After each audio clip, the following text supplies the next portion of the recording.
I have recently taken over as the president of ICF Pune chapter.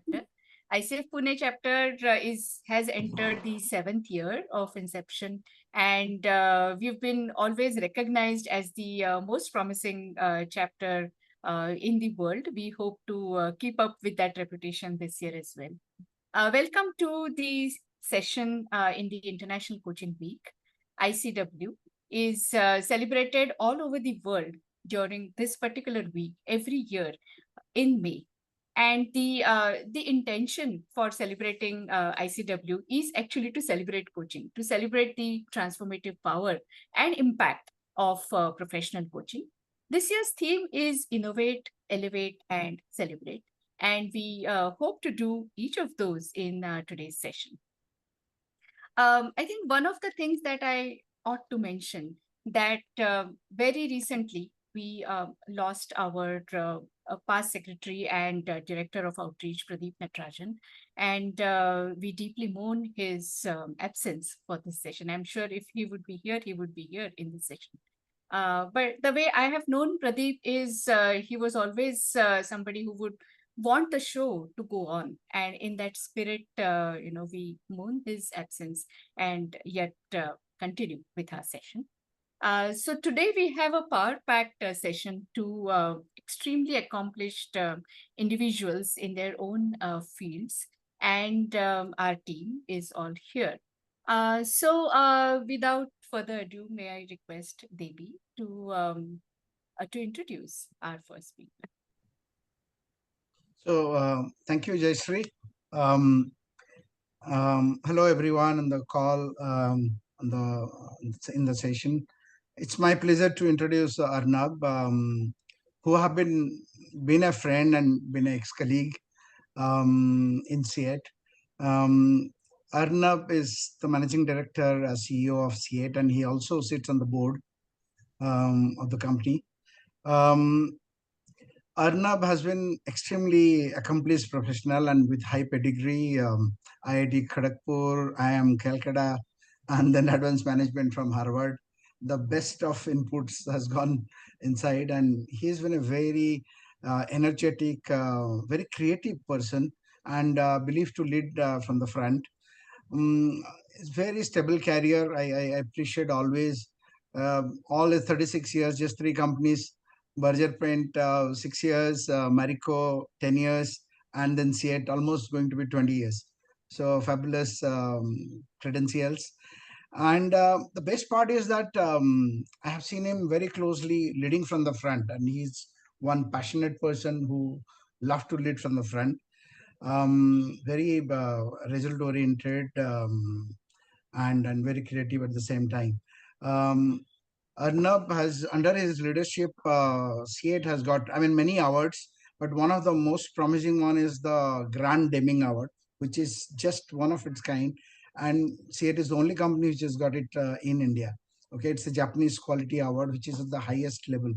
Okay, so that's some of you who may be knowing Deming, you would see that how difficult it is to get it. And so Arnab was solely responsible for driving it over a period of 6 to 7 years, even more than that actually. The other thing is that CEAT is one of the great places to work. So fantastic achievement in terms of people and people processes. So, and RPG is one company which has got a smiley in the vision statement. So that's the beauty of this group. So Arnab, open to you, and I invite you to take the floor. Of course, before I forget, Arnab is an avid marathoner and a trekker. So that's something that I must not forget. So the floor is over to you, and we are all looking forward to listen from you. Yeah, so good evening, everybody, and thanks, Devi, for the kind words. Devi and I are good friends, so you know how good friends speak about each other.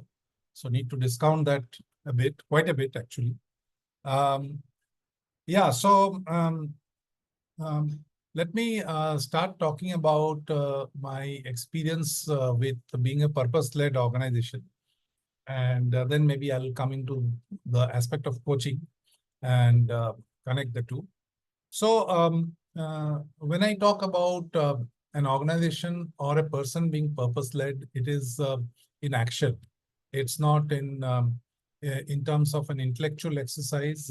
You make a purpose and hang it on the wall. It's better not to do that than waste time in doing that and spending money popularizing something which you don't live by. And what I have experienced is, to make the purpose meaningful, you must add some stuff which you do every day, which is business. Okay, so the purpose should be linked to the business vision. And I've got feedback from many people that this is not the right way to do it, because vision is something which is very aspirational, little bit intangible. And then you have mission where it is a little bit more tangible. So we cut the grammar out, and there's a purpose statement right at top, and we created a vision house, which is very, very business, very, very numbers driven thing. And we didn't do it. Why did we do it? We did it because it simply resonated with the people right across the organization. And then the vision is supported by strategy, of course. And then at the foundation, we build the values, which are as important as the purpose. And again, the values are something which we are very careful in describing the values, so that everyone relates to it and identifies when somebody is not living it, as well as when somebody is living it, right? So nothing of that is supposed to be a theoretical exercise because it's a good thing to do. And how does it come to life? What we always insisted that whenever we onboard a new employee, it will be through the vision house. So day one, the top management team, including myself, day one, day two, day three of a new employee, they come in batches, as you know, to manage the logistics. We make sure that various aspects of the vision house are dealt with and explained to them in detail. So by repetition also, some things get ingrained in their mind. And one thing I personally tell them, of course, apart from saying that, sorry, that they have done, sorry, apart from saying that they have done a good decision to join CED, I also tell them that they must connect their roles to some part of the vision house. As many parts as possible, but at least to some part. If they don't see the relevance of the roles to the vision house, then there's a problem. Maybe the role is not required. I don't say that on the first day, but that's the way we construct the roles. And so everything becomes simpler thereafter. Roles, role overlaps, unique roles, span of control, blah, blah. Everything becomes very, very simple because everything should converge to the vision house. Annual budgeting.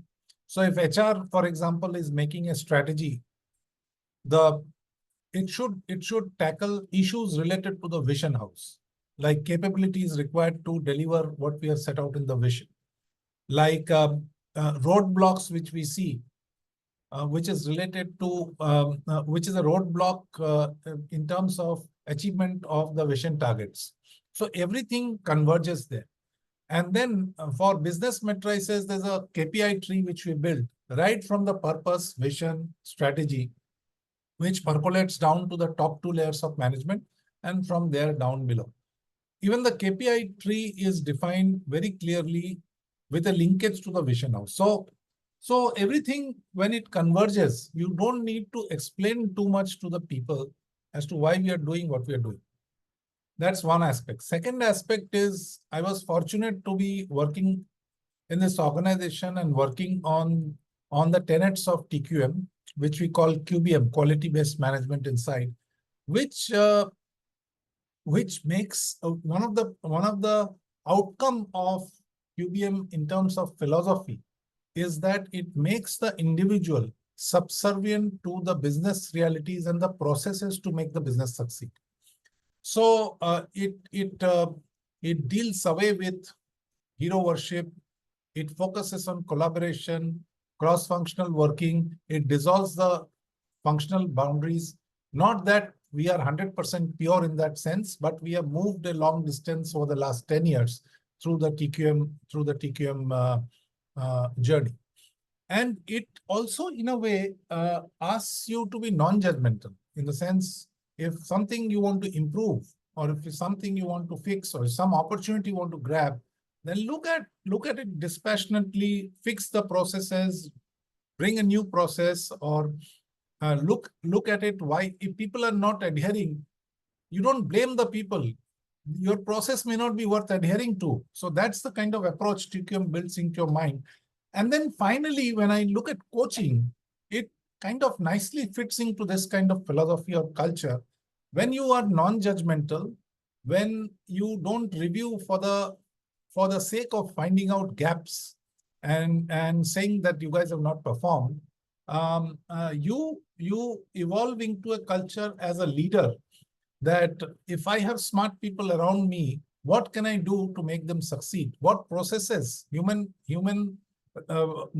relationship processes, team processes, what kind of performance measurement processes do I put in place where the system moves automatically and reviews become redundant, right?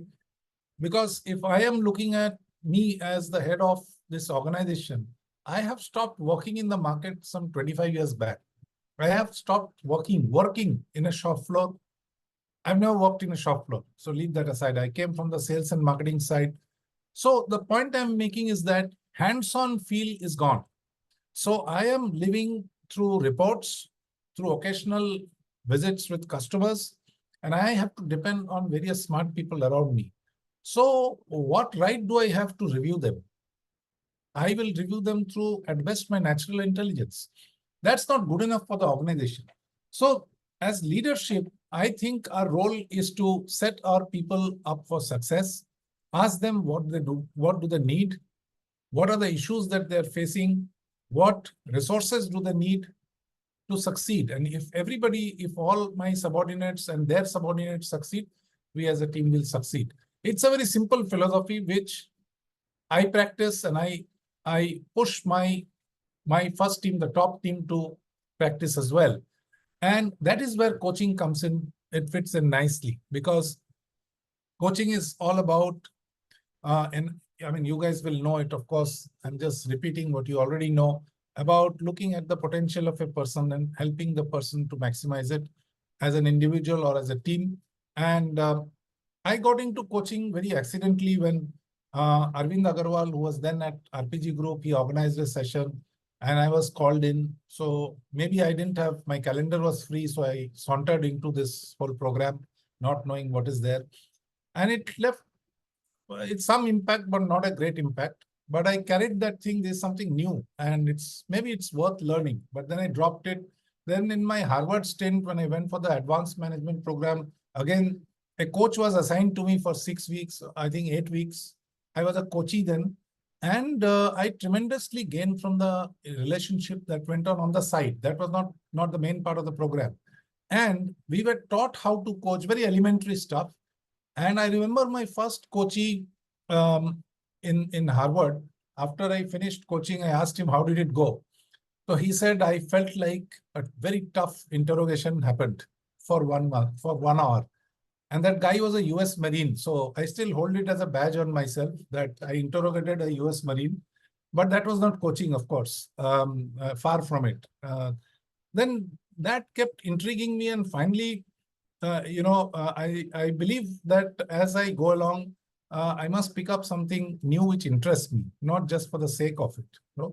So this thing started getting into my head, and that is when I got into accreditation, and primarily for being a slightly better coach for internal purposes. So I do practice it, and with our HR team, who have been very helpful, not only in getting me accredited, but also in developing a very nascent coaching culture inside the organization. And we have about some 30, 40 internally certified coaches who do somewhere in between mentoring and coaching kind of job, which is very good actually. And because it's all internal, so it's not pure coaching, but it's very, very helpful for the mentee or the coachee. And I have started doing what you call mentoring the coaches or debriefing with them. And I do, just to keep my muscles going, I do a little bit of coaching myself internally or within the group. So I find a very good fit between this whole, vision house and and the QBM culture, which sets you into that serving attitude, and not in a powerful position kind of a situation where you sit down, you look at data, you review, you judge people. It sets you away from that. And then coaching comes in as a skill, which is very relevant to build and develop this culture. So, one other thing before I maybe stop speaking is that the biggest beneficiary of this whole coaching exercise is me. I think I have benefited the most as an individual, as a person. If I reflect 5-6 years back when maybe I was with Devi, I think I am a slightly better version of myself. And this happens because a lot of reflection is involved in the whole process. And through that process, apart from when the areas when I got directly coached, self-reflection and this whole philosophy of how an individual can himself unlock his or her potential by removing some limiting beliefs and mindsets is extremely empowering. And it's a never-ending journey. And whether it is marathon or trekking or a corporate life, I think there is so much to learn, so much potential to unlock in myself. And therefore, when I see if I can gain so much, why shouldn't everybody gain at least as much or more than me?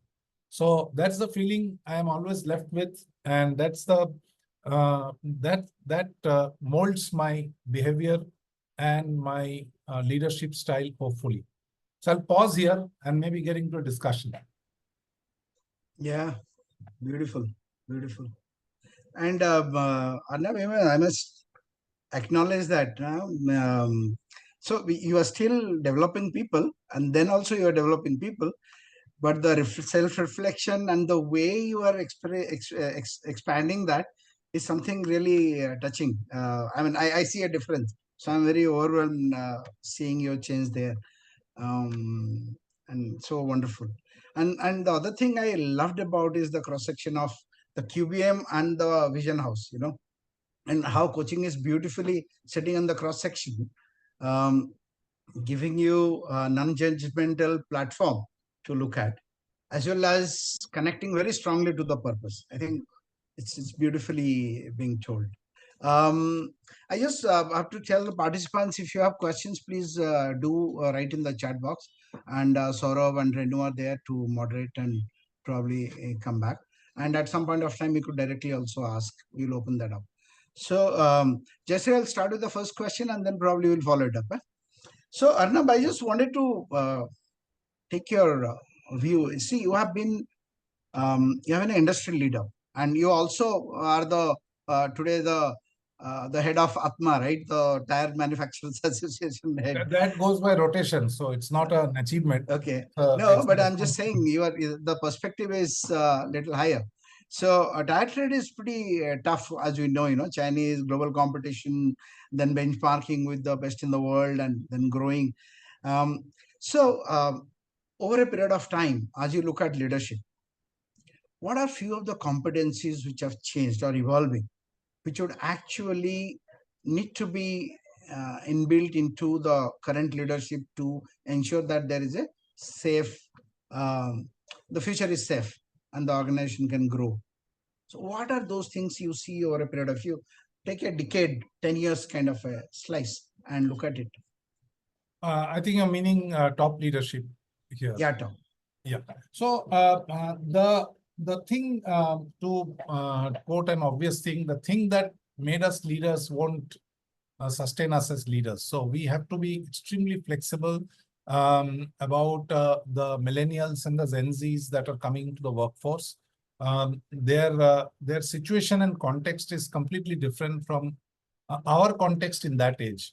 And therefore, the way we were managed or we were brought up in corporate life is not going to work. In fact, as part of my accreditation, I did a little bit of research on this subject. So it was quite eye-opening for me also about the kind of attitude and the kind of options that they create for themselves. And they're much more creative. They're not single track. They there's not a single pattern to describe them actually, and they're very dynamic. So that's one. So we have to be flexible in understanding the new kind of workforce that is coming in. That's one. Second is, I think the pace of change around us is extremely fast and rapid. And therefore, two things are important. One is we have to keep learning because we'll be outdated. And second is we need to be extremely agile. I think take a simple process like sales forecasting. If you achieve 30% accuracy, you're great. I mean, if you do great deal of logical working, you will raise it to 35%. So forecasting is gone. You cannot forecast anything. So you just have to be responsive to the situation around yourself. And I'll give you an example. When you make a commercial tire, new tire launch, for global markets, our R&D takes 2 years. It's a logical cycle time because product testing, etc. Now that doesn't work because by the time I am ready with my new product, the trend has changed. So my tires are not obsolescent, but they've become massified and margins have gone. So we are fighting with our R&D to bring down the cycle time to at least 6 months from 2 years. So you have to be extremely fast and responsive and be flexible internally to manage the new workforce. I think these are the two key things that I would say. Oh, that's beautifully said. Yeah, Jayashree. Yeah. Yogesh has raised hand, so if we could request. Arnab, generally there is always a confusion between responding and reacting. What has been your experience? Because we use these terms almost interchangeably, and but there's a huge difference. So in this journey, when you talked about creating a responsiveness, what has been the key success factors and what has come in the way? I mean, just broadly. See, responsiveness means you are ready. Reactive means I will get the stimulus, then I will prepare myself. I may fail also, but if I prepare myself in a short span of time, I can do some justice to it. But responsiveness means I am aware of the trends, but the trends could shift and I am ready. If the trends shift, I am ready to immediately flow with that thing. I think in many cases, we have experienced this in terms of new product development, new markets. So that is what is responsiveness, right? New regulations are coming from environment perspective, climate change perspective. I don't know what exactly will come, but I know the direction in which it will come. Thank you. How does it manifest in actual behaviors? How would you know whether somebody is responding or reacting? Can you repeat your question? How does it manifest in the behaviors? So behavior is, there is some noise. I hope you're not getting disturbed. No. So the behavior is that internally very important. The functional organization will not work. Because when there's a functional organization, you come from a functional expertise silo, and there is a lot of time that goes in alignment and buying and selling ideas. That won't work. Okay. So you are very focused on the customer, the trend associated with the customer behavior, and whosoever can come together to form a relevant team to grab the opportunity or solve a problem. That's the kind of working an organization will work. Functions may exist, but they will be there for functional expertise only. They should not have any operating responsibility. That is how the organization, we are not there yet. But that's what I'm trying to push. And it is a tough journey because people develop areas and my team and that kind of thing. So, but we are moving. Yeah. So in a way, that boundarylessness and agility, right, which has become paramount. Yeah, anybody can be drafted into any team to solve a problem where he has some capability. Yeah. Thank you. We had, I think, Rajiv Padmanabhan, you had raised hand. And Yes. also Kalpesh has. Yes. Please go ahead. Thank you. Hi, Arnab. Thank you so much for the candid sharing. My question is about the corporate culture. the coaching culture that you're trying to establish in your organization. Now, one of the roadblocks, which I hear from many corporates is creating a safe environment for employees to be participative in a coaching process. Now, how do you create that environment where coaching as a practice can be because for coaching the coachee needs to be a little vulnerable, open, and that fear of whether what I share in the coaching conversation will be used for my appraisal, or so there is a lot of apprehension that they have to participate in a coaching process very openly. So what kind of environment, or how can we create that safe environment for employees to participate in coaching positively? See, I cannot give a prescription here, but what helps is if the CEO and the CHRO assure what coaching is all about, and what stays in the room where the coach and coachee is discussing whatever they want to discuss, it stays in the room. It doesn't go anywhere to their peers, boss, or even to HR. That assurance is the first step to start off. But yes, there will be skeptics. But when the large mass of people get coached, and the demand pool initially came from the millennials, they maybe out of curiosity or whatever, they started getting coached by various people, including myself. And then they started spreading the word, it's okay. I mean, in the worst case, you'll not gain anything. But nobody leaks any information here and there. It's perfectly safe. And therefore, now the word of mouth has spread enough. So people don't have that apprehension. They may still have the apprehension, why should I become a coachee? So, and I have no issues. Sometimes HR also pushes some people, jao, tum udhar coachee ban jao. So, those kind of things are there, but I don't think we have crossed that situation. Yeah. Thank you. Thank you so much. Kalpesh, please go ahead. Thank you, Jayashree. Arnab, first of all, hearty congratulations. Because, from what you spoke, I have been a part of TCS for many, many years. And I think we strived to get closer to what you just mentioned about, managing the high standards of quality, keeping an open environment, driving the culture of innovation. And we've gone through that process, so we understand that, what it takes to be there. Just one question, now that I'm coach and it's been about 6 years I'm here, how do you see it as an organization sustain the drive of these values? So you introduce the values when the person comes in, and I love the personal investment from your side and your leadership, and asking them to link their aspirations to the company's aspirations and vision. But how do you sustain and empower the leaders and the teams on an ongoing basis, that these values remain in spirit and doesn't become a checklist at a future point of time? I think, again, the leadership plays a very big role as far as values are concerned. So A, onboarding, we share. B, there's a repeat. At least 3 to 4 times we repeat what our values are. And when we repeat, it's not just describing. So if, for example, one of my favorite values is playing to win, which is our value. So I take that value, I describe in brief what is playing to win, and then I recognize in that short speech who have played to win in the organization. Okay. I don't talk about not playing to win. It's a positive, constructive kind of dialogue. Similarly, other leaders talk about that. And then we also recognize people in our ExCom meeting, or the top 2 level, they have the operating meeting every month.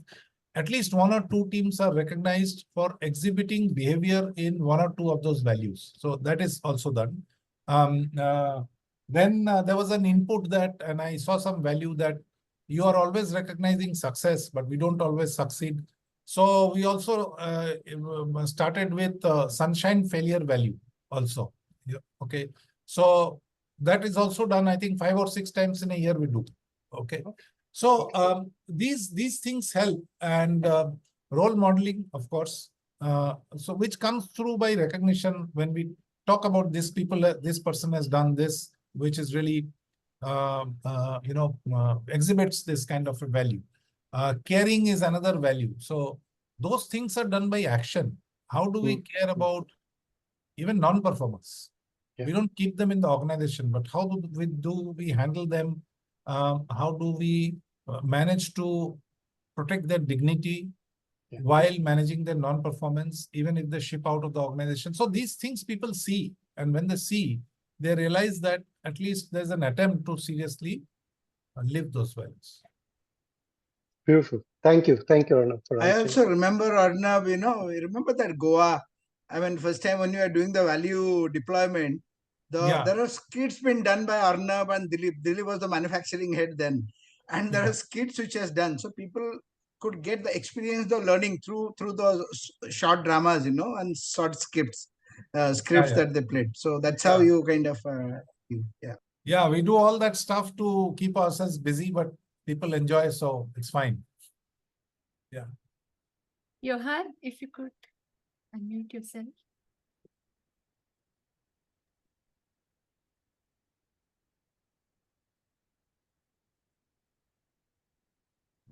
Johan, you are on mute. Yourself? You are on mute.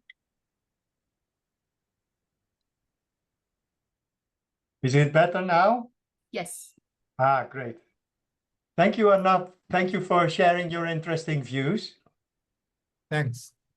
May I ask you, when you consider from your position, the coaching practice in, let's say, 5 to 10 years from now, where do you see coaching moving?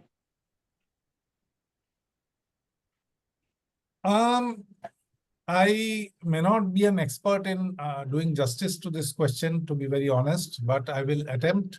I have personally explored whether technology can get into coaching. I'm not very clear about that. At a very basic level, I think face-to-face coaching will never lose its relevance easily. Maybe there will be some use of technology in facilitating the patterns, the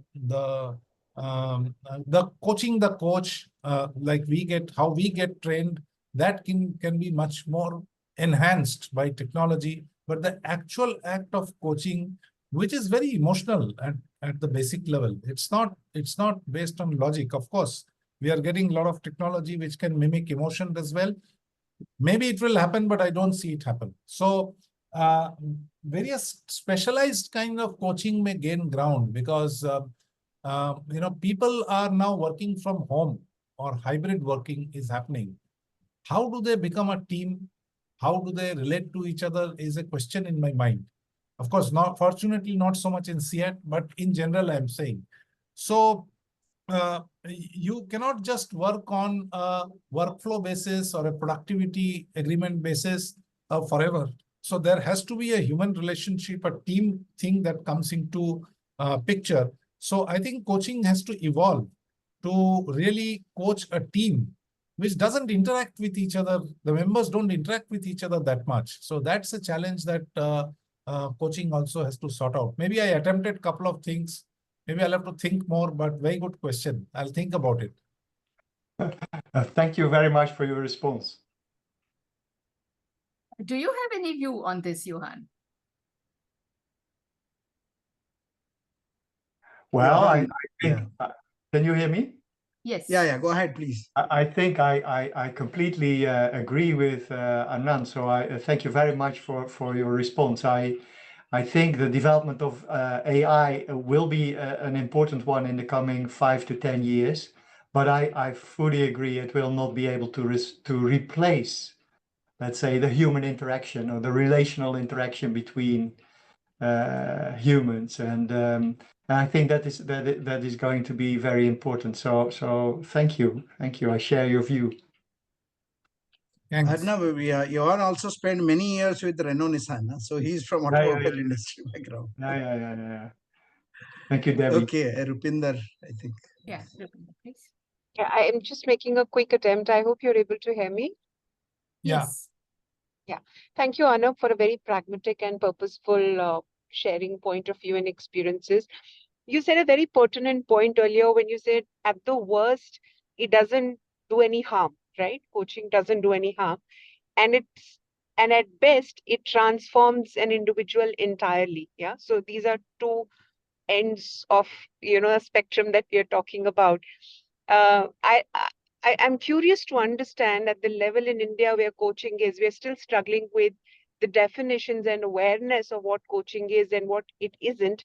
What has been your experience of raising the systemic awareness of an organization from not doing any harm to complete transformation? What can more be done in that space? So like any transformation practices, you need a cheerleader. And if the cheerleader happens to be in the top team, apart from the CHRO, who of course it's mandatory that the CHRO is very much pro-coaching. But apart from that, at least one member of the top team is required to start this process. If it is HR-led, it's not that it doesn't happen, but the slope, the uphill slope will still be there to surmount. So cheerleading is important. And like again in any change management or transformation exercise, the coaches are important. If initially a group of 5 to 10 coaches who really need coaching and who really experience the transformation themselves, then they will become the cheerleader in the system. So it's very important to start small and really create impact, and not push anybody into coaching, or not hire a greenhorn coach, both sides. So when you are creating impact and the coach is coming and saying, wow, I wish I should have done it some 3 years back or something like that, and I have experienced a very impactful session or number of sessions with my coach, I think the ball will start rolling. So it's typical change management that has to be done at an organization level.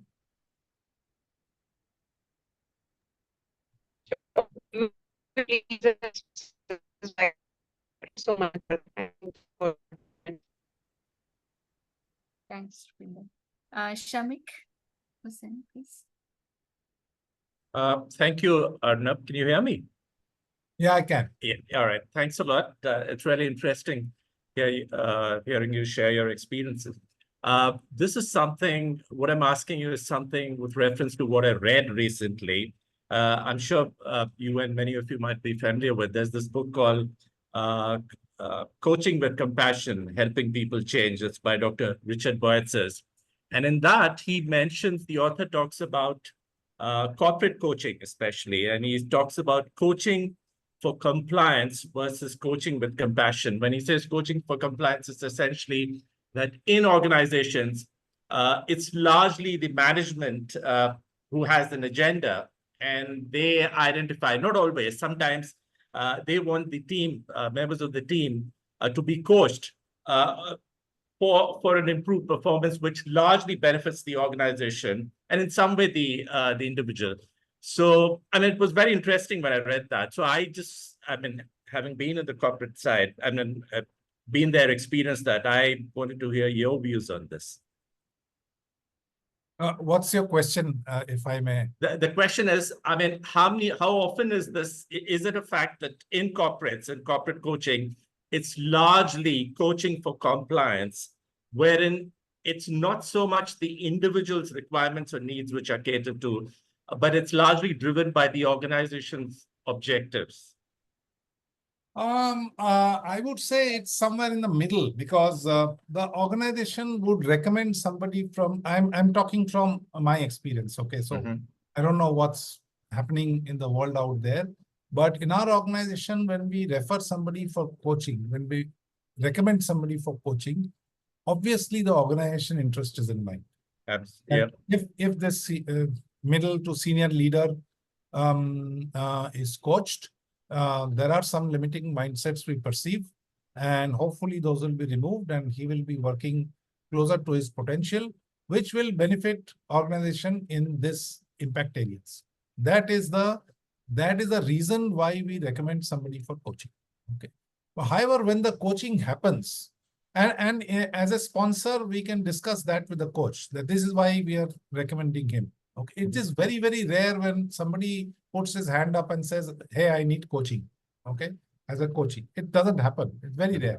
So once the relationship starts with a good coach, the coach starts coaching the coachee, right? They don't bother about what the sponsor said, or it is the starting point, but the journey is between the coach and the coachee. After that, it doesn't matter really what the motives were for getting these two people in the room. It really doesn't matter.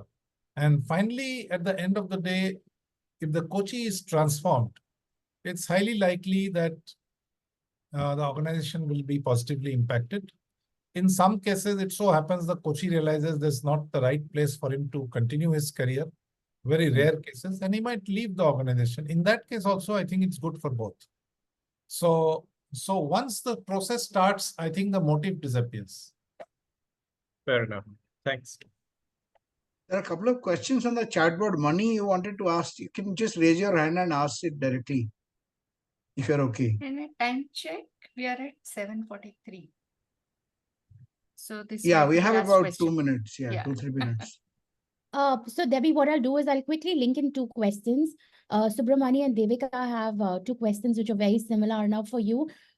You mentioned that internal coaching is right now at a nascent stage. How do you see it evolve over the next few years? What are the areas you see making a significant impact?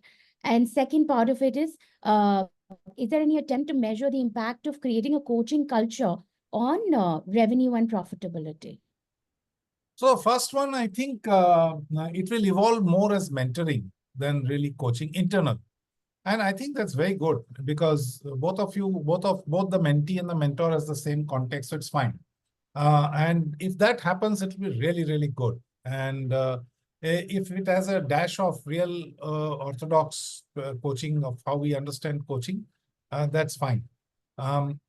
Impact on revenue, yes. Impact on revenue can come primarily, I feel, if there is transformation through coaching of a fairly senior person who impacts a significant part of the business. I have seen that happening. Or impact could come in a slightly dysfunctional team when you do team coaching and the team completely raises its level. It could be in supply chain, quality, manufacturing, wherever, right? So these are the two areas where impact can be felt or measured.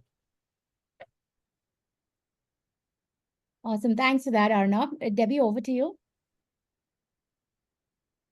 Yeah, is there any other question? It's 7:44. We have about a minute. If you have a great question, please ask, Devi. Rachna's got a hand up. Rachna, Okay, go sure. ahead. Okay. Yeah, thanks, Renu. Thanks, Arnav. I think the whole discussion has been quite intriguing. So thank you so much. Thank you. Just one question out of curiosity is that in a corporate environment, it is very difficult to differentiate between mentoring and coaching because the focus is to get the best potential out in a person. So what has been your experience like with the internal coaches? Is it more inclined towards mentoring or coaching, and how does it work? Because as an external coach, while there are only certain, I will say, industries where we can mentor, but the mentoring skill doesn't lie for all the industries. So just understanding how does it work in a corporate organization, and that will be helpful in terms of understanding, how we should position ourselves in that journey. No, as an external person, I think it's best to coach, because if you don't know the domain, how can you mentor? Even functional domain or the industry domain is difficult to mentor, right? So mentoring is best left to internal mentors. And it is a good practice. It's not that it is anyway inferior to coaching, or I'm not trying to balance or evaluate the two. Coaching, when we do coaching internally, we try to see that the distance is maximized between the coach and the coachee in terms of where these two people are in the organization. But the fact is that the domain is same, and the internal coaching certification process is not so robust. So the so-called coaches are in effect coach come mentors. they do a bit of both, right, in reality. So when we also, and we have a coaching culture, when we look at a senior person to be coached, we'll look outside always. Yeah. Thank you So so that much. is so reassuring, Arnab, because a lot of time it was a heartbrokenness saying that, if you all do internally coaching, then what we will do, in the process.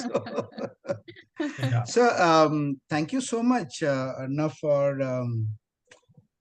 accepting and being here. Jayashree and me had discussed and say we'll ask many questions to Arnab, but we never got that chance. Just about one question. There are so many questions coming up from the participants. I think 2-3 things which is really caught our attention, and I think value adding is what you said, the purpose, the intersection of purpose and QBM, and where the coaching sits. And that's beautiful, non-judgmental platform where you actually look at dispassionately about people's development, and then you provide the opportunity. Second thing is your own personal transformation. I think it's amazing. So everybody, the message is that, whatever you do, you start doing good to others, but in the process, you got the biggest beneficiary. I Absolutely. think that's wonderful. And the third thing is, I think the internal certification process is not robust. So we all have work to certify the people and also coach the senior leaders. Right? Absolutely. Anything else, Jayashree, you want to add on anything? And No, I think it was outstanding. And during ICW, we always try and get newer perspectives about coaching. How is it being done, and how is it impacting lives? And we've got more than I think what we expected. Requesting everybody else to stay put. We have our second speaker who's I think already joined. yeah. And So Arnab, you also please you are most stay welcome, put to see. And kind of participate in the conversation if you have time. So we'll be happy that you stay I have back. to log off because I would jump into another meeting at 8. So Sure. need to prepare a Sure. little. But Sure. it was I couldn't I didn't know how time flew. And I wish we had more time. But thank you so much for getting me here. Thank you very much. Can we Absolutely. Thank you. Thanks. talk, Thank you. Arnab? Thanks. So our next speaker, over to you, Jayashree. Okay. Actually, Devi, I was going to request you to introduce, Anupam as well, because what I have is his resume, but I think what you have is connections. What I have and what I know, I don't know, he'll be happy to get introduced. Whatever is shareable. I can't see him on the screen. Where is he? I had seen that he had joined. Then who do- Just check.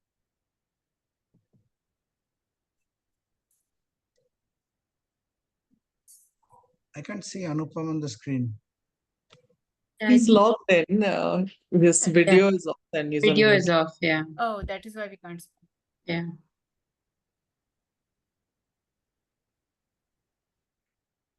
Anupam, is it possible for you to switch on your video, please?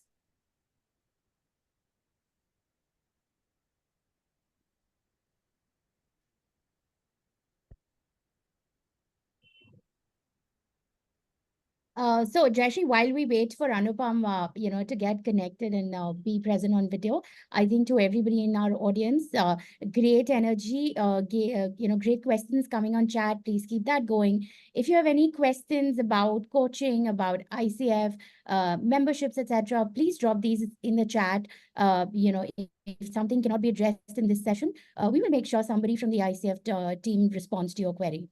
Thank you. And I think Anupam has joined again. Has just joined, yes. Yes.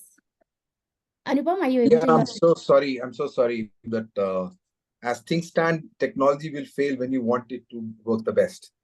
So good evening, everyone. Sorry for this mishap. I was just trying to switch on my mic and I don't know why the Zoom dropped. And so I just trying to adjust my camera. Sure, Yeah. absolutely, Anupam. Can you all see me? Yes. Yes, we Can you can. hear me? Yes. Yeah. So, Okay. So Anupam, thank you for being here.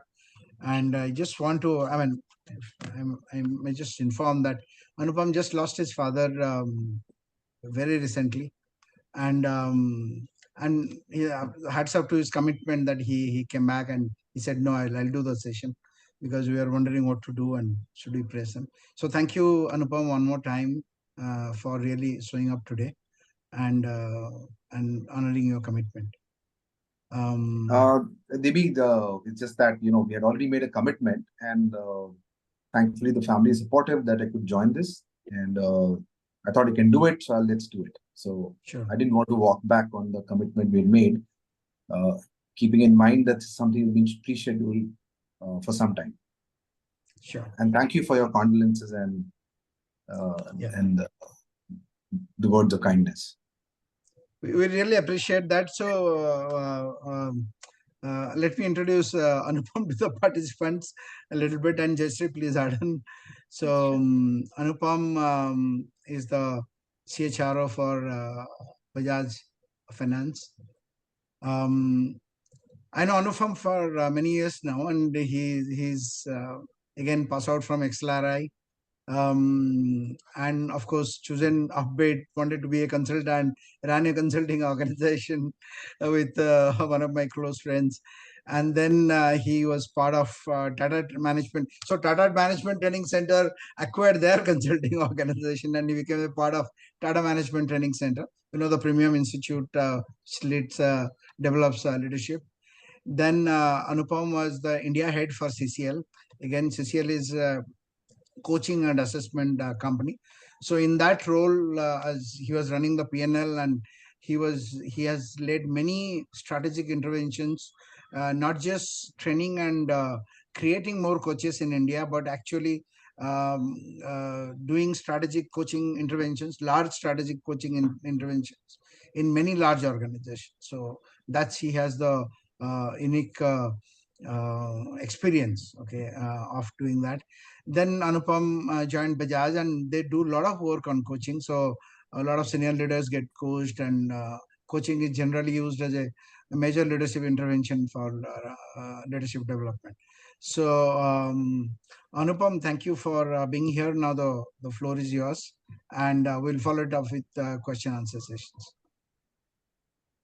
Thank you, Debbie, and thank you, Jayashree, and good evening, everyone. I was listening to Mr. Arnab Bose, as sharing as a business head and a CEO, his perspective in coaching. I think it was very powerful.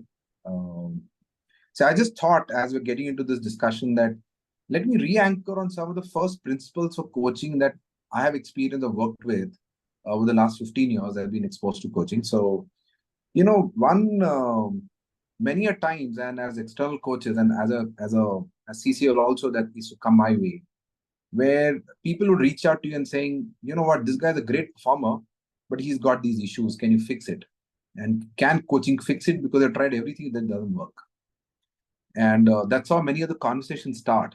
And so over a period of time, I've learned the various shades of coaching that we all experience as consultants. So and as coaches, professional coaches we're working on. So let me put a few points that I remember from my past, and I thought it may be useful for us to re-anchor ourselves on that side.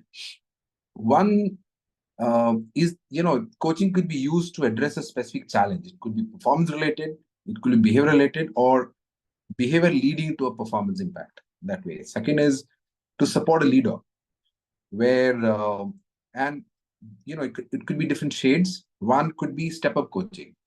A leader moves from a, very high-performing person, reaches a particular level, gets promoted to the next level. However, the expectation has changed, and it's not sunk into the leader. And that's a big issue many of them face. Is saying, you know what, I was doing it is so there is a set of change expectation. The person is not reoriented, and is not being reoriented can lead to the person becoming from a very successful guy or a leader to being seen as, we made a mistake in promoting. So I would call it the reorienting the change expectations by stakeholders, by peers, by your direct team also. And then there are other two, which is deliver to the potential of the role. The person is great, but somewhere the ask of the role is not being fulfilled by the person. And lastly, the step of coaching could be about We know this person is very, very, very talented. What's missing that the person is not able to deliver to the personal potential?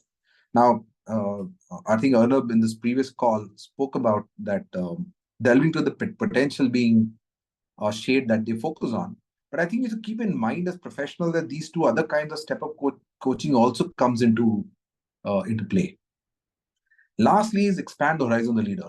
Great leader, especially critical at senior level coaching, which is about expanding the horizon of a leader for preparing for a very dynamic future. Again, I would like to go back to what Mr. Arnab Bose was saying, is that, what, today the world is so dynamic, everything gets impacted by anywhere, something happening in China or Japan or US or Europe, wherever. The agility required is of a different level. Now, it also means that perspectives on managing a business strategy needs to change. And it may require the leader to start preparing and benchmarking with the best and the best and saying that, am I expanding my mindset to have that horizon that I have to beat a Chinese maker, manufacturer, or a service provider? Or, for example, service industry gets challenged by Vietnam or Philippines in between because nearshoring, going back to Mexico or something, all those could come play. Am I prepared to see the larger strategic horizon? And then that kind of actually, usually it's part of the succession planning that we have used in the past, where this kind of discussions do come up, is that how to expand the horizon of this person to think about 3 to 5 years, 3 to 7 years in mind. And it's a far more nuanced coaching that one can experience. Lastly, I just want to add 2 or 3 things that worked extremely well, or rather we saw in our clients and reflecting back on 8-10 years back of work, coming up and asking for, and 2 kinds, which is integration coaching or CXO. A senior person joins a new company, clueless about the culture, clueless about the stakeholder, the way the stakeholders think and manage. And sometimes it's also, if you can say so, which is reality, is the dynamics, or if I can do plain speak, the politics of the organization. And helping the leader settle in is what I would call integration coaching. It's been a field which is can make a huge impact for a new leader and the company, because nobody hires for a leader to fail. And part of that integration coaching also could be team coaching and beyond just stakeholder alignment. Similar thing can be done for a leader moving to a new team, especially in where companies are dedicated to create fungible leaders who move from one area to the other. Then you can see person when he moves to a new setup or a new part of the organization, again, the layers, the way things happen could be very different, and ways of working could be different. And integration coaching within can also be extremely useful as a tool. Now, all of them have a couple of basic points that we are looking at leadership development as a bedrock, or coaching as a tool for developing leaders. I just want us to always keep in mind that coaching cannot be a tool in isolation. It has to be in place with other things. And if as a professional coach, you're dealing with a company, one of the conversations that you need to have with the stakeholder or the client partner you have on the other side is seeing what are the other things the company is doing, the organization is doing to make the person work on this particular objective that you're working on. It can't be that I have outsourced my development of the leader to the coach. That's something that we must be all conscious of as professional coaches, and be wary of if that comes your way. Because it's very easy for the organization to turn around and say, you know what, the coach didn't deliver.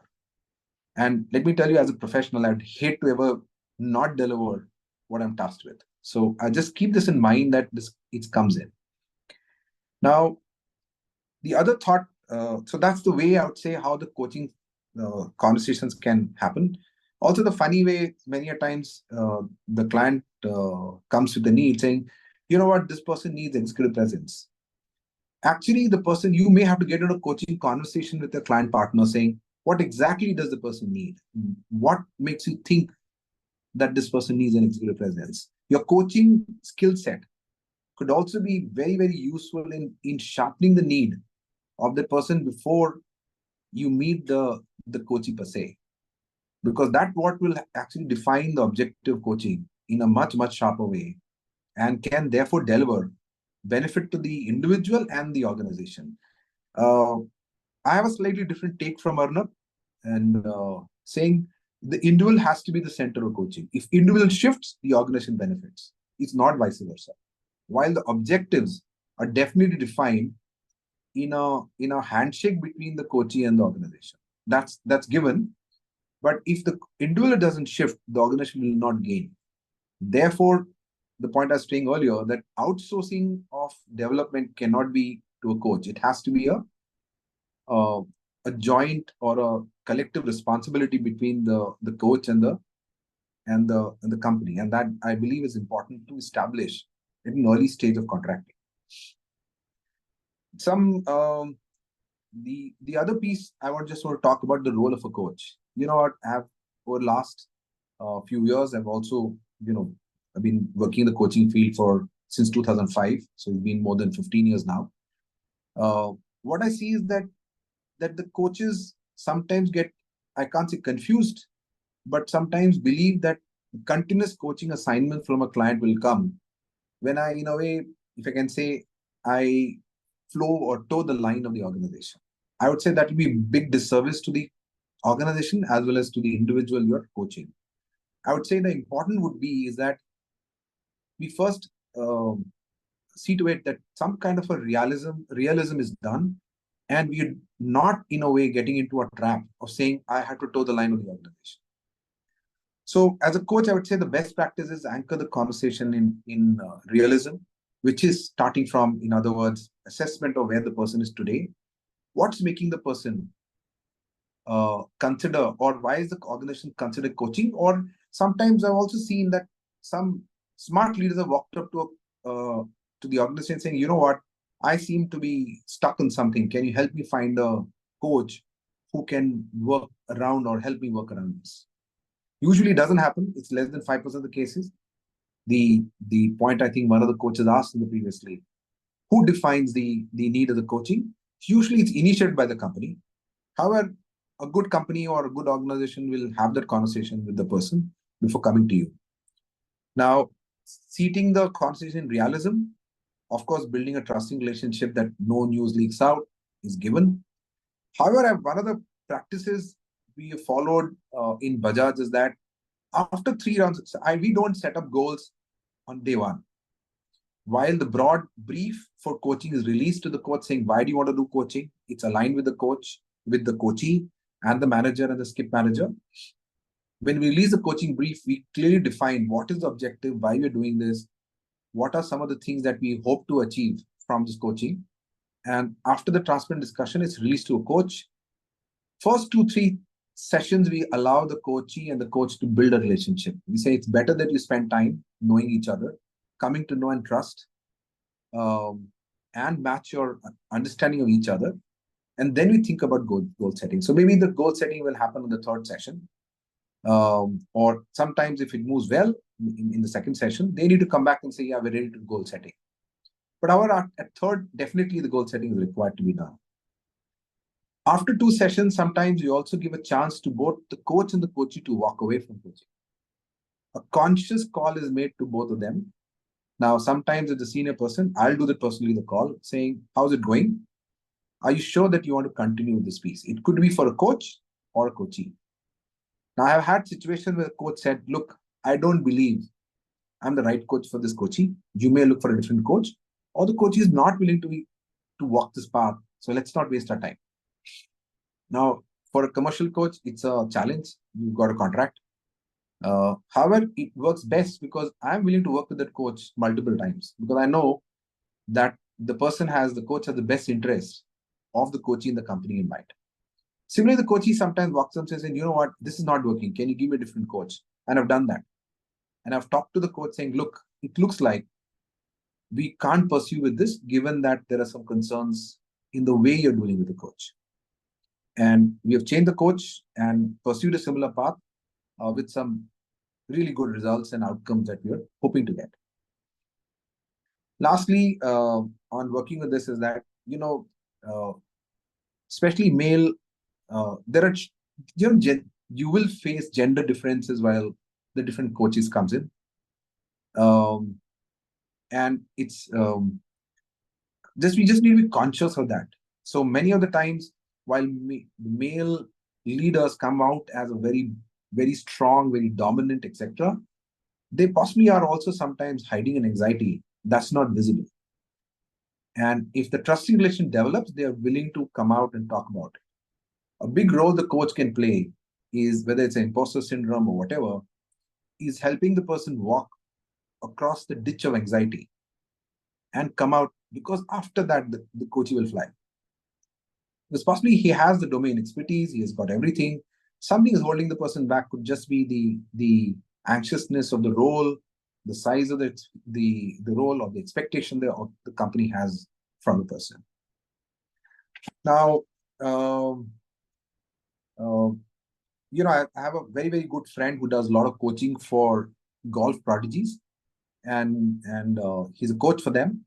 And we keep exchanging views and thoughts on that. And I thought, and he's also worked with different, and usually he works with young people, and that's an interesting one. Usually he coaches people in the age bracket of 15 to 20, who are just getting into the big circuit or kind of stuff. Many of the rising stars who start suddenly fading very fast, and he works to bring them back.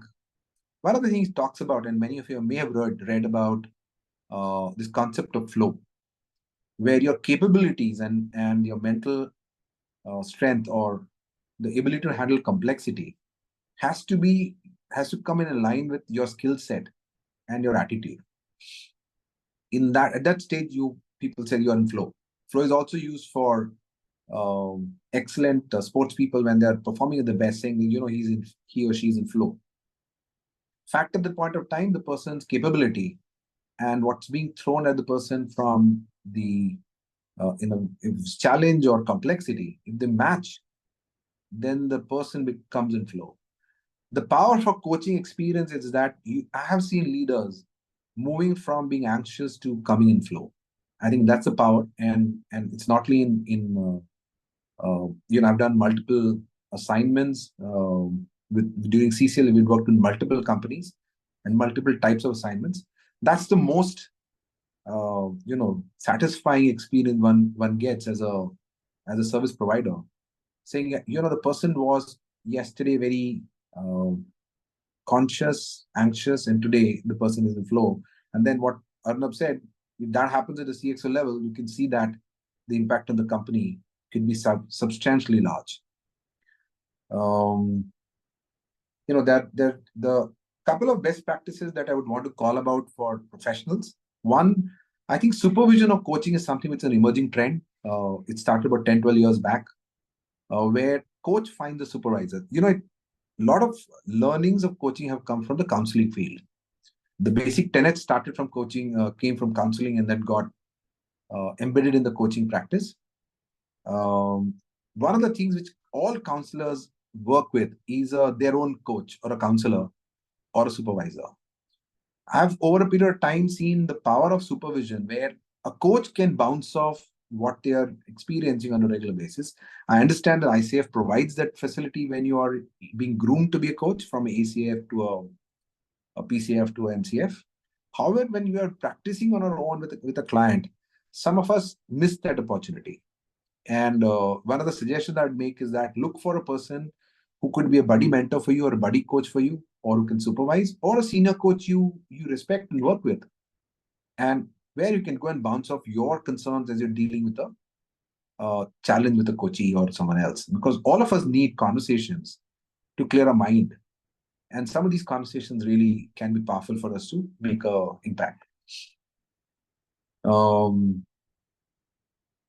Okay, let me see anything else. Yeah, and at Bajaj, because I think Debbie asked me to say, as a practitioner, what is my experience? One, as I said, I've done on the other side as a consultant, as a consulting company. We've done multiple assignments, and one of the largest assignments I would want to be, which I see is successful, is still running after 10 years after I walked away or moved out of CCL also, is the practice of doing cross-country coaching. Is that, there's a large multinational organization headquartered in India. It's got manufacturing units across the world. And we as CCL worked with them in providing them coaches, local coaches, for them to settle in. It was like integration coaching, but in a culture anchored manner. Said somebody going to Thailand, somebody going to Philippines, somebody going to South Africa, somebody going to even Europe, parts of Eastern Europe. We could work with them to do it. And I'm biased towards 50% face-to-face coaching, at least, compared to just doing online. So the connect you get, the relationship you build becomes far more powerful. In Bajaj, we 100% practice that first 2 meetings got to be face-to-face. You can have a couple of rounds in between, but every third meeting has to be face-to-face again. That's a practice we follow. In Bajaj, we have used coaching for more than even it was in practice before I came in here. We regularly use it across the hierarchy of our senior management team. In a couple of leadership development intervention, it's integrated as a part of the journey map. However, the most powerful has been with senior leaders which are called as step-up leading. We are a very fast-growing company. We keep adding new businesses. We keep shifting people. We move people around a lot. And quite a few of them struggle with change in expectations when they have to step up from being, say, national head to the first-time P&L head. Now, expectations change by 60 to 70%. And the person is continuing with that. We have had success with that. We also had success in part of the succession planning side, where people are getting prepared to take very large roles. Not only go through one-on-one coaching, but also that what Arnab spoke about, integrated with team coaching. We actually did a 18-month-long intervention, which has been very, very, I would say it's delivered impact. We have the person succeeding into that role today. So in that sense, we've seen the fruit. We've borne the fruit of these coaching. Let me also caution you as a practitioner and a consultant also. I've seen 50% coaching fail. So let's not idealize ourselves that all coaching succeeds. The reason it fails sometimes is very difficult to say. But I must say 60 to 70% is because of the coachee and the organization factors together. 30%, I'll always put the ownership in the coach's bucket, in ability to anchor the person in realism or challenging the person to break through their set of insights. So I do believe the coach's big role for coach is to challenge and shake the person as much as supporting during tough times. I'll pause here. I'm not sure how well I'm doing on time. Debbie, where are we on this?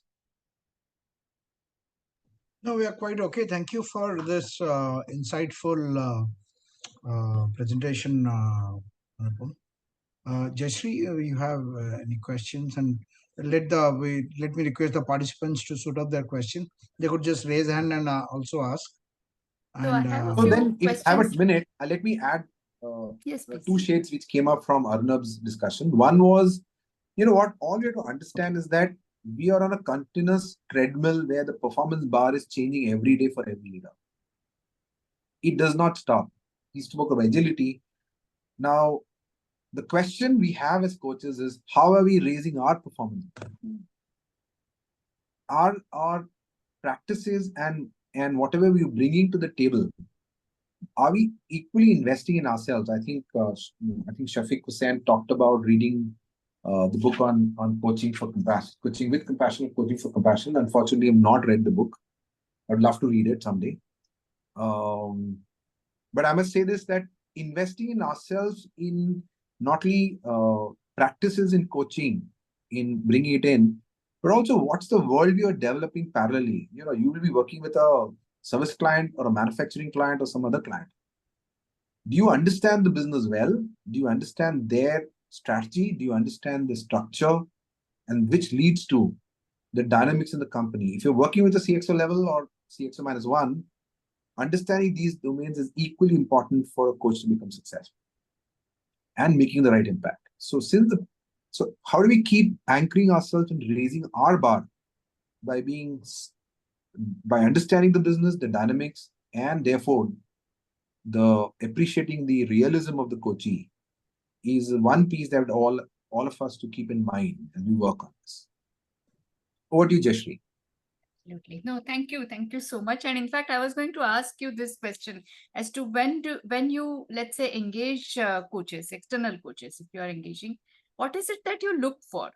I mean, what tells you that this person might be worth being empaneled with Bajaj, for example? That's a very good question. You know what? We don't look at typecast coaches. We look for coaches that fit a leader. Okay. Now it does happen that over a period of time, some coaches continue to work with more than one leader. My belief comes from the person is I need to find the right person who can shift the game from my leader. So I don't have a box in saying he or she is the right leader. Now, I'll give an example for us to say, if I'm working with a leader who's very edgy, sometimes we look for a coach that brings what we use in Hindi, thera. Bilkul. Okay.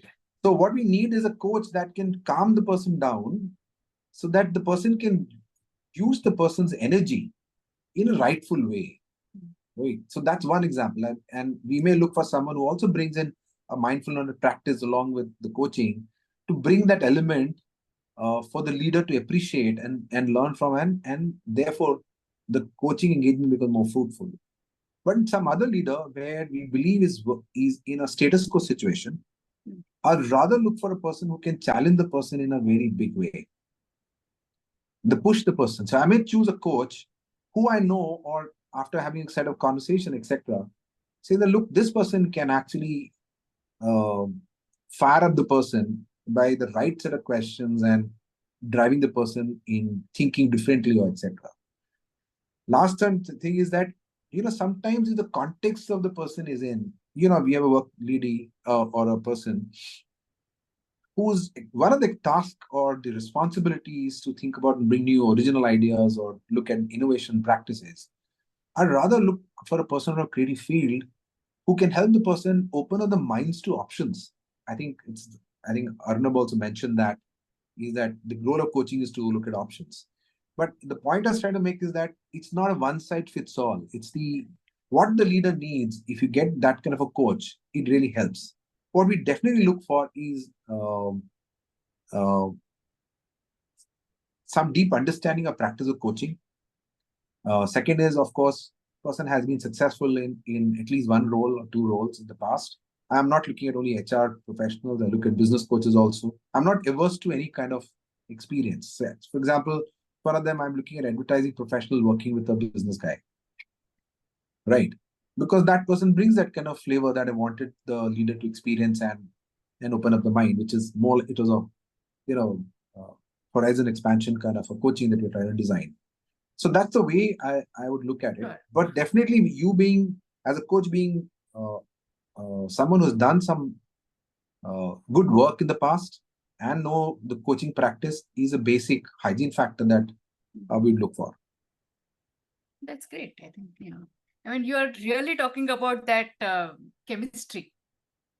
It's beyond chemistry, Jesh. You see, chemistry has been talked about and good fit has been talked about for decades, I think there is it's the appreciating each other. Can I empathize with the person's situation beyond just the chemistry is what we are looking for. And that nuance saying, this person, I can play a role in making the shift for this person. And therefore, it could be a complementary design also. Right. I'm saying there's a person who's in a way satisfied with the current status. And we would want the person to get back to fire and get back to the growth path or demonstrate growth mindset that we all would love to. Then maybe a person who can ignite that fire is required. It's beyond chemistry. Now, let me put it this way. Therefore, as a coach, what's your role? Right. Now, you can say it's personality driven. Partly it is, partly it is not.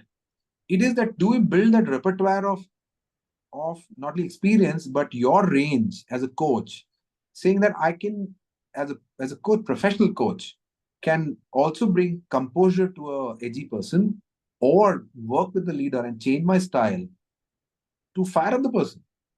That's the power of a great coach who can also range in. And so that's a repertoire you to build. And that's what I meant by saying your performance bar would be not only work in a corridor of stuff that you do, but also range of stuff. Okay, fantastic. You're talking about building bandwidth, yeah, for coaches. Yes, absolutely. Yeah. Excellent. I have just one more question. So are there situations where coaching is not recommended? Yes, I would, as I said, there are two ways of doing it. One, if you see the intent of the company is not in the development of the person, but in a way, and it's not that we don't experience that, I'm sure some of you have experienced that, is that saying that, look, know what, in some ways you have to convince the person to leave. Or when I'd say the intent of the person is not focused on the development of the leader, I would say you should walk away from that coaching assignment. Okay. Second is saying that, we have tried everything, but nothing works. Coaching can fix it. I started saying, everybody comes and then fix it. Let me say the Jayashree, some assignments have walked away saying this person is not coachable. But usually that's why the reason in Bajaj we have designed it saying, I will give you 4 sessions to talk to each other. Okay. At 4th session, both the coach and the coachee have to have a right to walk away. So I've had coaches walking away saying that, you know what, I don't think it's going to make a difference to this person because he or she is not ready to make a shift. Till the person is not willing to make a shift. But however, I will not give this option to the coachee. I would always give the option because I don't know what will turn as a human person, as a human being, what will help the person turn around and say, yes, I can go for it. But if the intent is not right of the organization, let's not go there. Otherwise, I had a person walking in and saying, I'm really not interested in coaching. I said, okay, have 2 rounds of conversations. Company is willing to invest. You have a right to walk away after third one. After third one, he walked up and said, I think I'll invest. I'm willing to work on it.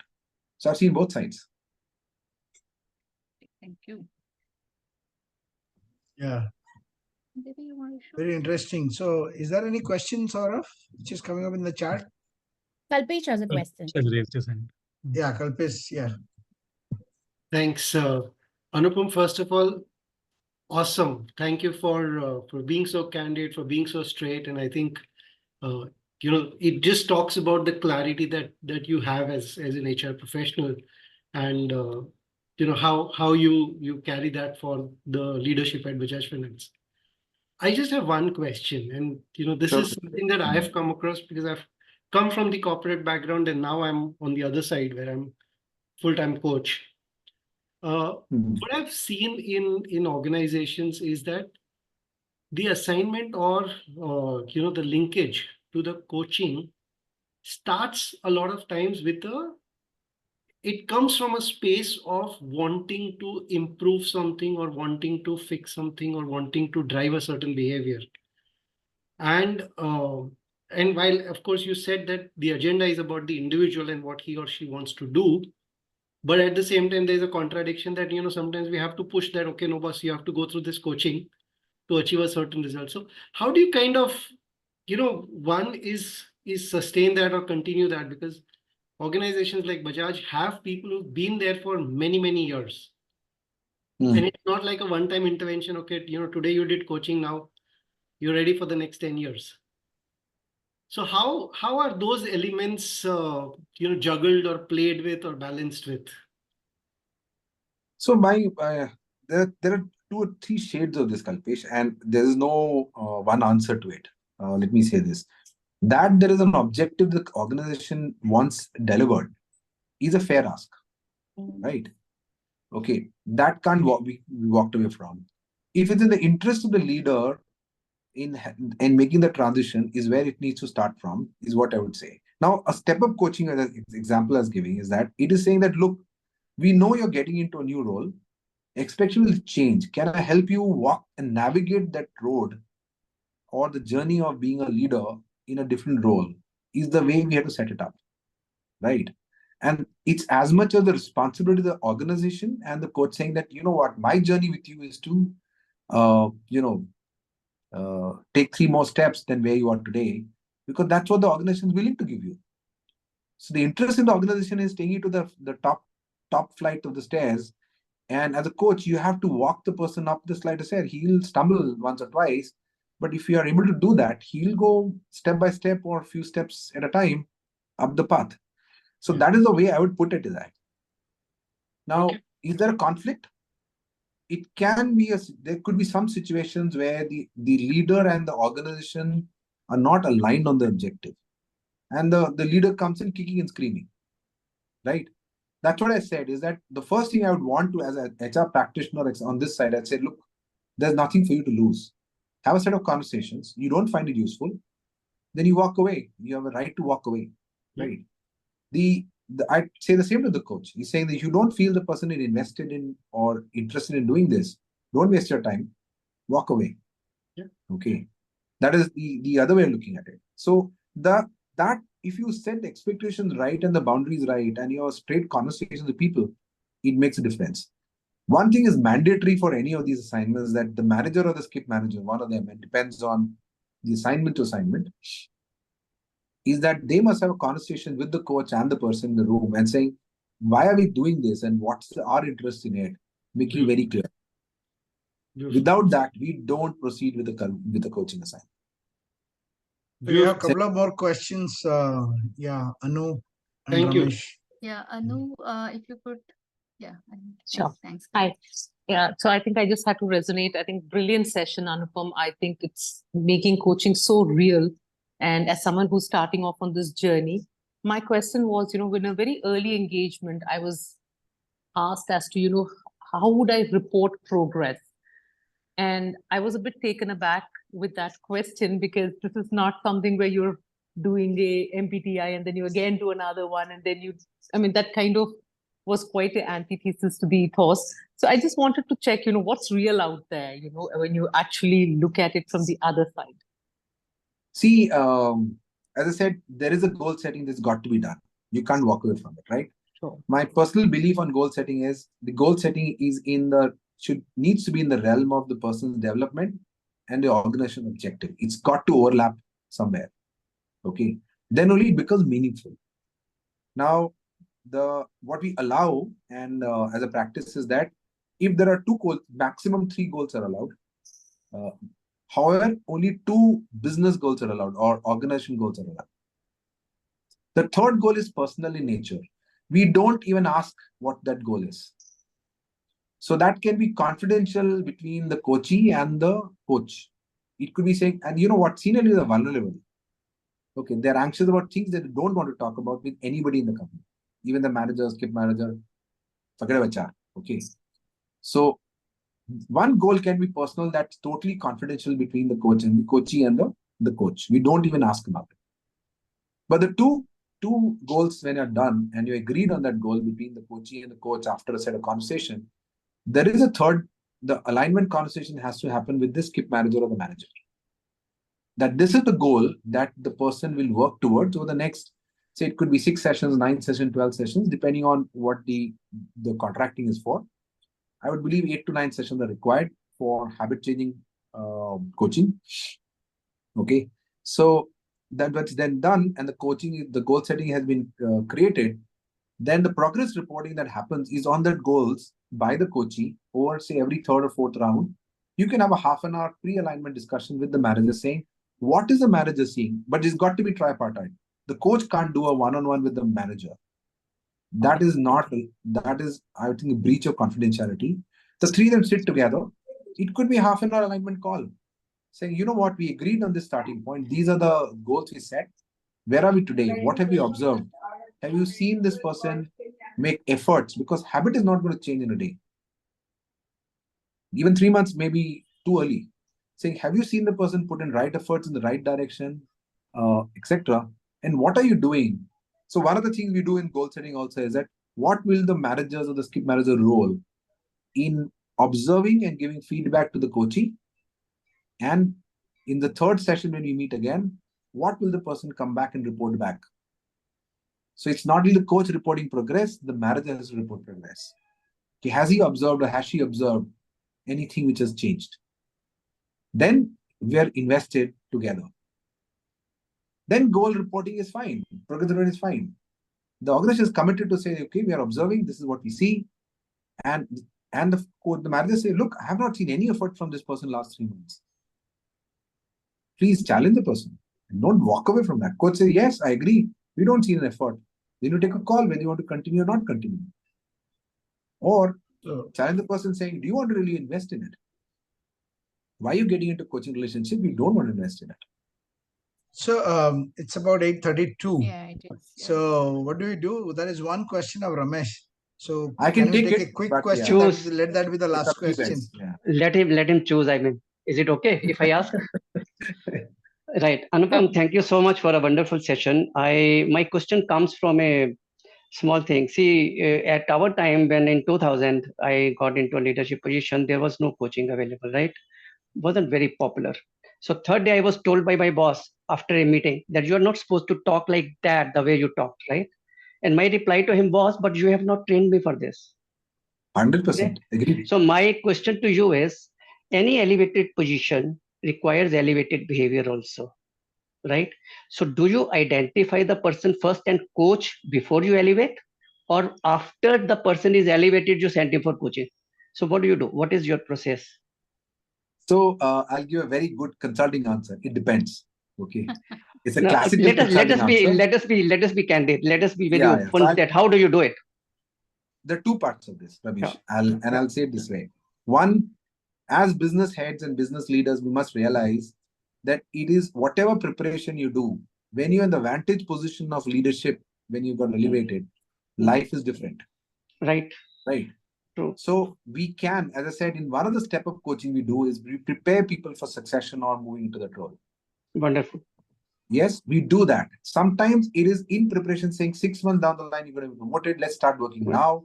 But the coaching has to continue beyond that because the rubber hits the road when the person gets actually into the seat. Right.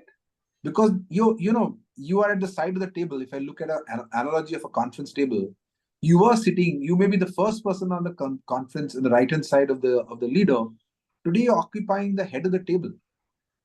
The view is different. Right. The expectation of people from the right of the table is different. Right. The expectation of people outside the room is different. Right. Now, when the rubber hits the road, you may need a different set of conversations and different set of inputs than you had prepared for. So there is a shade you can prepare for, but remember, if you can say, "Dubki marne ke baad hi pani kitna gehra malum padta hai." True. And then one point here comes, I won't take time. See what happens, supposing you identify the person beforehand, let's say 6 months before, and you start, coaching the person. Then gossip starts, right? Grapevine starts. So how do you handle that? Be transparent about it. Be transparent. Good. Wonderful. We practice transparency extensively in Bajaj. Wonderful. If there are options in succession, especially at senior level options, the options would be 3 years in advance, not 6 months in advance. Succession starts say minimum 24 months in advance, right? And succession, I'm talking about CXO level. Right. Broadly, we'll know that for this senior leader, there are 2 potential candidates. We'll prepare both. Okay, wonderful. Is that, what? I don't know who's going to succeed when you take a call, say 12 months down the line, the final call. But it's not that I don't want the other person to be effective. I want the person to stay in the company and continue to be an effective leader. And along with this leader who gets elevated. So you have to think of a leadership ecosystem or leadership system of working. You're working in an internal company. As an internal stakeholder, an HR practitioner, or head of HR, CHR, my role is not to lose a single senior leader. Wonderful. Okay. Now make them more effective. Now, I have to prepare all leaders simultaneously. Very nice. Thank you so much. Thank you. Thank you so much. Thank you, Anupam. And it's 8:35. And I again appreciate your being here and and sharing your thoughts, beautiful thoughts. And there are a lot of insights to coaches, okay, how to approach and looking at the process. And also the suggestion of mentoring for the supervisory, getting a supervisor for the coach. And I think we are doing something very similar, going to mentoring the coaches with a mentor work, which will come up in some days from Pune chapter, you will know. So we are going to do that. Maybe we'll catch you to have a walk in some garden with another coach. So we are planning that way. Very, very insightful. Thank you for being there. As I told, you have been there for so many years doing that. So very, very deep and insightful thoughts. So Renu Shilpa wanted a picture, right, for everyone? Yes, please. And I would like if everyone would come on video as well. That would be great. Yeah, please, all the participants, please come on video. We missed that with Mr. Annabose. Yes. I think Saurabh took a couple of screenshots. Good. Okay, great. Yeah. Hi, Daya. Good to see her. Yeah. You're on mute there now. Ajit. More people could come on video. It would be great if possible. And keep the Please smile come on. on video. Swati, Subhash, Ajit.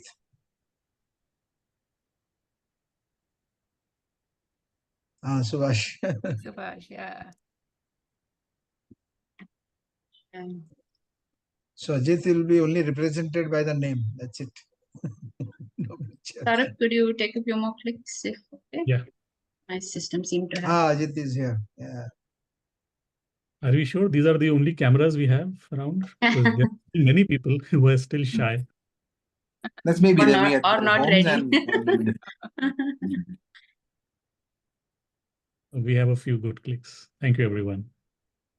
Thank you. Thank you. Jayashree, any closing comment? Jayashree, Saurabh. I guess I'm just grateful to both the speakers and to the participants for being such a wonderful, energetic, engaging, audience. This was our first webinar after the new governing council has come to play. And I'm sure all the new GC members have enjoyed this and will continue this ride. Thank you. Thanks a lot. Thank you. Good night, everyone. Thank you, everyone. Good night. Good night. Bye-bye. Bye-bye. Bye. Thank you for coming. Bye-bye. Bye-bye. You can stop the recording, Rin. Yeah.